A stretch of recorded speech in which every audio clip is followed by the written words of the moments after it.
Halo teman-teman, selamat datang kembali di video pembelajaran Sistem Informasi Manajemen bersama saya Anggi Ristikawati.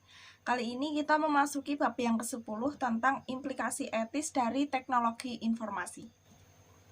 Langsung saja, untuk yang pertama kita akan belajar tentang cakupan preskriptif versus cakupan deskriptif. Jadi, apa itu cakupan preskriptif? Nah, cakupan preskriptif itu merupakan tentang penentuan bagaimana manajemen informational system itu sebaiknya dikembangkan dan digunakan dalam perusahaan. Lalu apa tentang lawannya, tentang cakupan deskriptif? Nah, cakupan deskriptif itu tentang yang menjelaskan bagaimana sistem informasi manajemen itu sedang dilaksanakan. Seperti itu. Selanjutnya, moral, etika, dan hukum. Ya, dalam kehidupan sehari-hari kita selalu diarahkan oleh banyak pengaruh ya untuk menjadi warga negara yang memiliki tanggung jawab sosial. Nah, kita harus melakukan hal-hal yang secara moral, benar, etis, dan mematuhi hukum. Yang pertama tentang moral. Jadi, moral itu apa? Ya, moral itu adalah tradisi kepercayaan mengenai perilaku yang benar dan yang salah. Nah, moral itu adalah institusi sosial dengan sejarah dan seperangkat aturan. Nah, kita itu sudah mulai belajar mengenai perilaku moral sejak kecil, yaitu tentang perlakuan orang lain sebagaimana layaknya kita ingin diperlakukan. Contohnya selalu mengucapkan terima kasih, begitu. Nah, saat kita tumbuh dewasa secara fisik dan juga secara mental, nah kita belajar mengenai peraturan-peraturan yang diharapkan masyarakat untuk kita ikuti. Nah, aturan perilaku ini itu disebut sebagai moral kita. Selanjutnya, etika. Nah, perilaku kita juga diarahkan oleh etika. Nah, ketika kata etika ini berasal dari bahasa Yunani yaitu ethos, yang berarti karakter. Jadi etika itu adalah sekumpulan kepercayaan, standar, atau teladan yang mengarahkan, yang merasuk ke dalam seseorang atau masyarakat. Nah, semua individu bertanggung jawab terhadap komunitas mereka atas perilaku mereka. Nah, komunitas dapat bisa rukun tetangga, kota, negara, atau profesi. Selanjutnya hukum. Nah, hukum atau law ini adalah peraturan perilaku formal yang ditetapkan oleh otoritas yang berwenang. Nah, contohnya pemerintah terhadap subjek atau warga negaranya. Selama sekitar 10 tahun pertama, penggunaan komputer itu di dalam bisnis dan pemerintahan. Nah, itu tidak terdapat hukum yang berkaitan dengan penggunaan komputer. Nah, hal itu dikarenakan pada saat itu komputer itu masih inovasi baru, begitu, masih sesuatu hal yang baru. Jadi, sistem hukum itu butuh waktu untuk mengerjakannya. Lalu tentang undang-undang komputer di Amerika Serikat. Nah, setelah undang-undang komputer di Amerika Serikat itu mulai diterapkan begitu, nah undang-undang ini fokusnya pada berbagai hak dan batasan yang berkaitan dengan akses data, yaitu khususnya data kredit dan data yang dipegang oleh pemerintah. Nah, privasi kejahatan komputer dan paten peranti lunak itu merupakan fokus mereka saat itu. Lalu hak dan batasan akses data Undang-Undang Kebebasan. Nah, informasi atau Freedom Information Act pada tahun 1966 itu memberi warga negara dan organisasi-organisasi di Amerika Serikat hak dan terhadap akses data yang dipegang oleh pemerintah federal. Jadi sudah diberikan hak terhadap akses data yang dipegang oleh pemerintah federal. Nah, dengan beberapa paper pengecualian. Nah, tahun 1970-an itu dikenal beberapa hukum tambahan dalam bentuk Undang-Undang Pelaporan Kredit yang Wajar atau Fair Credit Reporting Act. Nah, itu tahun 1970 yang berkaitan dengan penanganan data kredit. Dan undang-undang ada juga Undang-Undang Hak Privasi Federal atau Right to Federal Privacy Act. Itu tahun 1978. Nah, ini membatasi tindak pemerintah federal untuk melaksanakan penyelidikan pada catatan-catatan bank. Kemudian, hukum lain yang ditujukan untuk membatasi pemerintah federal itu ada Undang-Undang Privasi dan Pencocokan Komputer atau Computer Matching Act Privacy Act tahun 1988. Nah, ini membatasi hak pemerintah federal untuk mencocokkan file komputer yang bertujuan untuk menentukan kelayakan program pemerintahan atau mengidentifikasi para debitor. Selanjutnya, privasi. Nah, tidak lama setelah Undang-Undang Kebebasan Informasi atau Freedom of Information Act diterapkan, maka pemerintah federal mencanangkan Undang-Undang Privasi Komunikasi Elektronik atau Electronic Communication Privacy Act tahun 1968. Nah, namun undang-undang ini hanya mencakup komunikasi suara. Lalu undang-undang ini ditulis ulang tahun 1986 agar mencakup data digital. Nah, komunikasi video dan surat elektronik. Jadi diperbarui lagi tahun 1986 agar mencakup tentang digital, komunikasi video dan surat elektronik. Selanjutnya, kejahatan komputer. Nah, tahun 1984, Amerika Serikat memperkuat undang-undang tentang penggunaan komputer dengan mengeluarkan peraturan-peraturan yang secara khusus itu diterapkan pada kejahatan komputer. Nah, contohnya Undang-Undang Keamanan Komputer Usaha Kecil dan Pendidikan, The Small Business Computer Security and Education Act. Nah, ini diterapkan oleh Dewan Penasihat Keamanan Komputer Usaha Kecil dan Pendidikan. Nah, Dewan ini tanggung jawabnya memberi nasihat kepada Kongres tentang masalah yang berhubungan dengan kejahatan komputer terhadap usaha-usaha kecil dan untuk mengevaluasi efektivitas dari hukum pidana negara dan federal dalam mencegah dan menghukum kejahatan komputer. Nah, Undang-Undang Perangkat Akses Palsu dan Kejahatan serta Penipuan melalui komputer atau Counterfeit Access Device Fraud and Abuse Act itu menetapkan bahwa merupakan suatu kejahatan federal jika seseorang mendapatkan akses tanpa otoritas atau informasi yang berhubungan dengan pertahanan negara atau hubungan luar negeri. Nah, undang-undang ini juga mengenakan tindak pidana ringan pada usaha mendapatkan akses tanpa otoritas ke suatu komputer yang dilindungi oleh Undang-Undang Hak Privasi Keuangan atau Undang-Undang Pelaporan Kredit yang Wajar, serta menyalahgunakan informasi pada komputer yang dimiliki pemerintah federal. Lalu tentang paten peranti lunak. Nah, pada bulan Juli 1988, Pengadilan Banding Federal Amerika Serikat itu memutuskan bahwa proses bisnis harus dipatenkan. Nah, kasus ini kemudian dikenal dengan State Street Decision. Yang bermasalah pada saat itu adalah sebuah paket peranti lunak untuk Maulana Reksadana. Nah, hingga saat itu pengadilan selalu menetapkan bahwa peranti lunak tidak dapat dipatenkan karena dua alasan.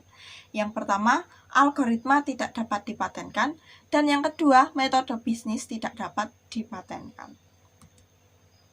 Selanjutnya, Undang-Undang Paten Peranti Lunak di Uni Eropa. Nah, pada awal 2002, itu sebagai jawaban atas State Street Decision yang telah mendorong banjirnya pendaftaran paten peranti lunak di Amerika Serikat, dan akhirnya memengaruhi perusahaan-perusahaan Eropa, Parlemen Uni Eropa untuk mengusulkan agar standar paten peranti lunak yang lebih ketat dibandingkan standar di Amerika Serikat diterapkan.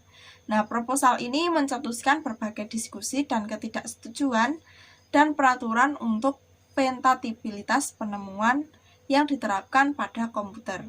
Nah, akhirnya ditolak oleh Parlemen EU pada bulan Juli 2005. Selanjutnya, Undang-Undang Privasi Pribadi di Republik Rakyat Cina.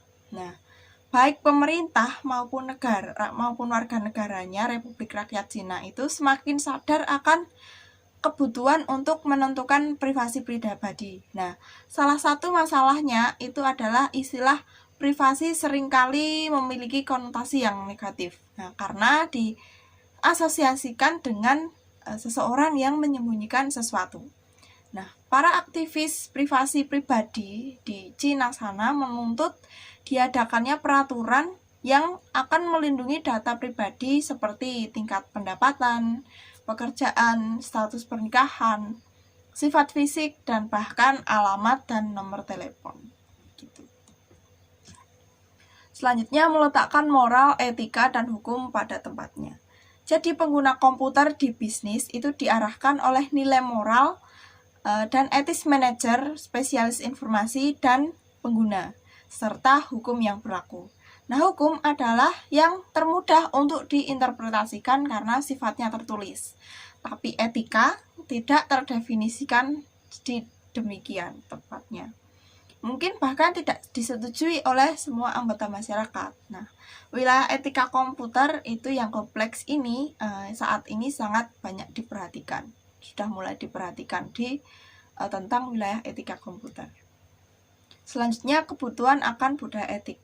Nah, opini yang dipegang secara luas di dunia bisnis itu adalah bahwa bisnis merefleksikan kepribadian dari pemimpinnya. Contohnya, pengaruh James Chapini pada JCPenney John Patterson di National Cash Register atau NCR, atau Thomas J. Watson SR di IBM yang menentukan kepribadian dari perusahaan-perusahaan tersebut.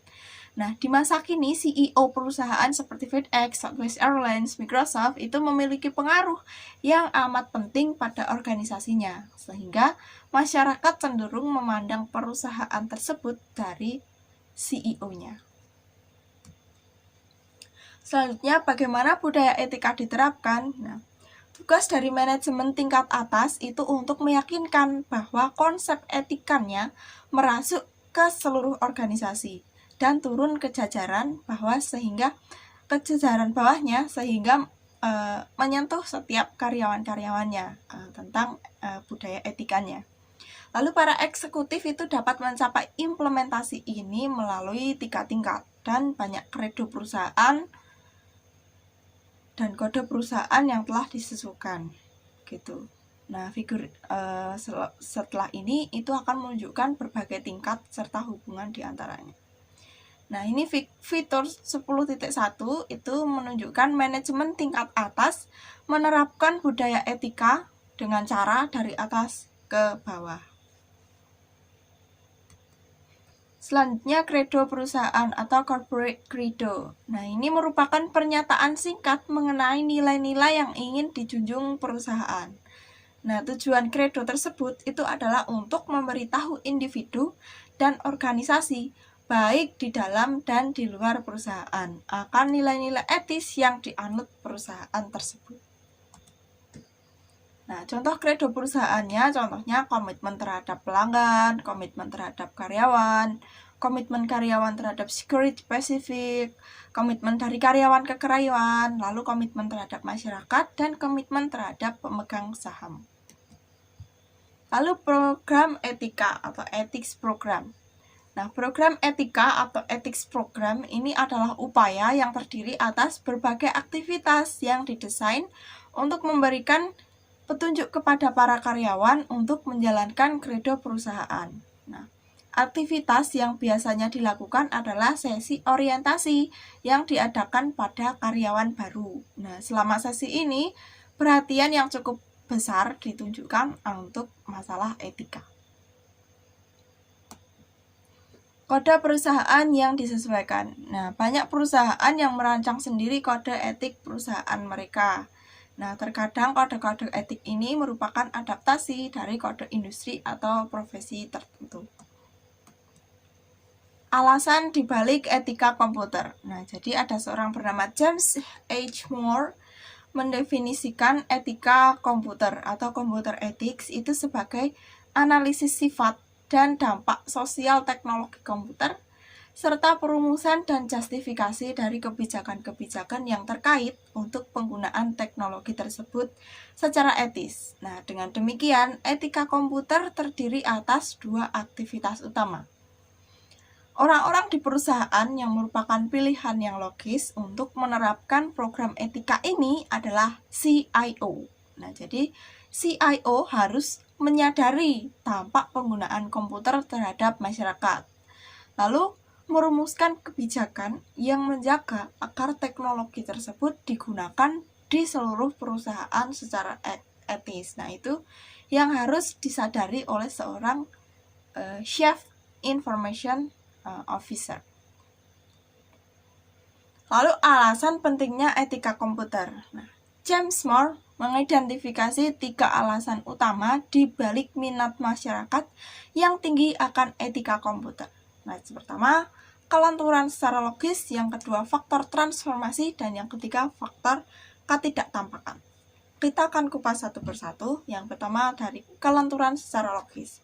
Nah, Moore mengartikan kelenturan secara logis itu sebagai kemampuan untuk memprogram komputer untuk melakukan hampir apa saja yang ingin kita lakukan. Nah, komputer itu akan melakukan tepat seperti apa yang diinstruksikan oleh si pemrogram. Dan hal ini bisa jadi pikiran yang menakutkan. Tapi jika komputer digunakan untuk melakukan kegiatan-kegiatan yang tidak etis, itu bahayanya bukan terletak pada komputer tersebut, tapi melainkan untuk orang-orang yang berada di balik komputer tersebutlah yang bersalah. Nah, jadi daripada merasa khawatir bahwa komputer akan digunakan secara tidak etis, maka masyarakat harus lebih khawatir pada orang-orang yang mengatur komputer tersebut. Selanjutnya, faktor transformasi. Nah, alasan atas etika komputer yang ini didasarkan bahwa fakta bahwa komputer itu dapat mengubah cara kita mengerjakan sesuatu dengan drastis.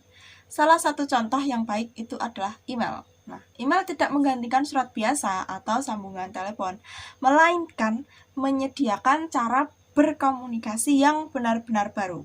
Nah, transformasi yang sama juga dapat dilihat pada cara manajer melaksanakan pertemuan.